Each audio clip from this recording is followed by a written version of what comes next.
Now that we've calculated the chi-square value and concluded that emergency status of the patient coming to the emergency room is not independent of arrival time, that is, either day or night, we're now going to look at some additional information that allows us to interpret the result of a contingency table. That additional information is the conditional probabilities of being an emergency or not being an emergency, depending on whether you arrive during the day or night. I'm going to copy this contingency table again and paste it here. And now I'm going to call this probabilities.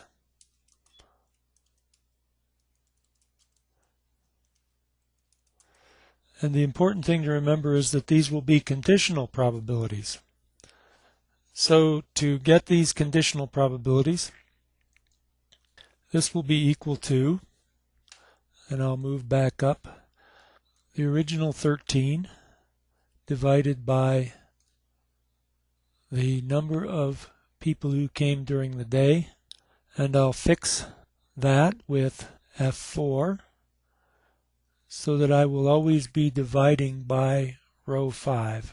When I hit enter, I get 0.217. Now, because I've fixed the B5, I can drag this to the right and drag it down.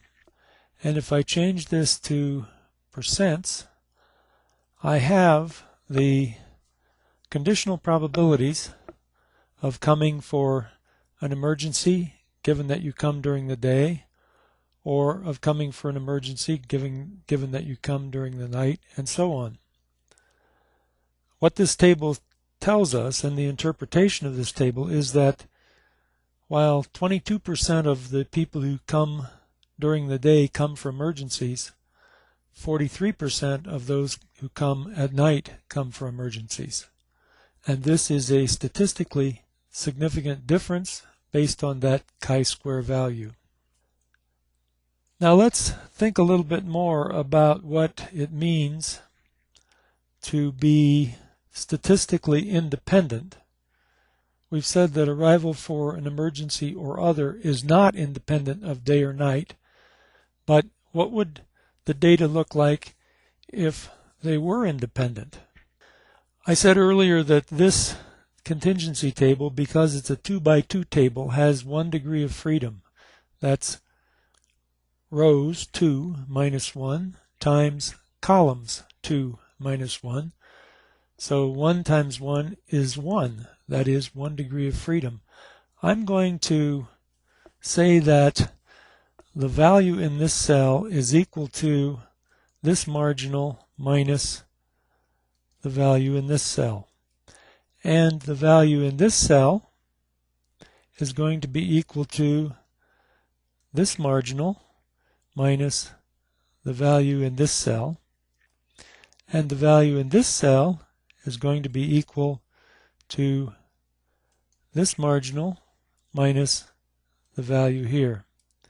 Now, if I change this from 13 to 12, I change all of the internal cells because with 1 degree of freedom, I can only make one decision, and everything else is fixed given these marginals. Now, see what's happened when I reduced the number of emergencies that came during the day to 12. The chi-square value, because this is linked to these data, has gone up to 7.14, and the probability has gone down to 0.007. So now there is an even higher probability that these two variables are not independent of one another. Let's go back, and instead of having 12, let's make this one number larger than it was, 14. Now, with 14, we have a chi-square of 3.17. The probability is 0.07, and the critical value is larger than the chi-square. As I said earlier, anytime the probability is less than 0.05, we conclude that the two variables in question are not statistically independent of one another. But now, with just the change from 13, 4.96, to 14, we would conclude that statistically, emergency status and arrival time are independent of one another.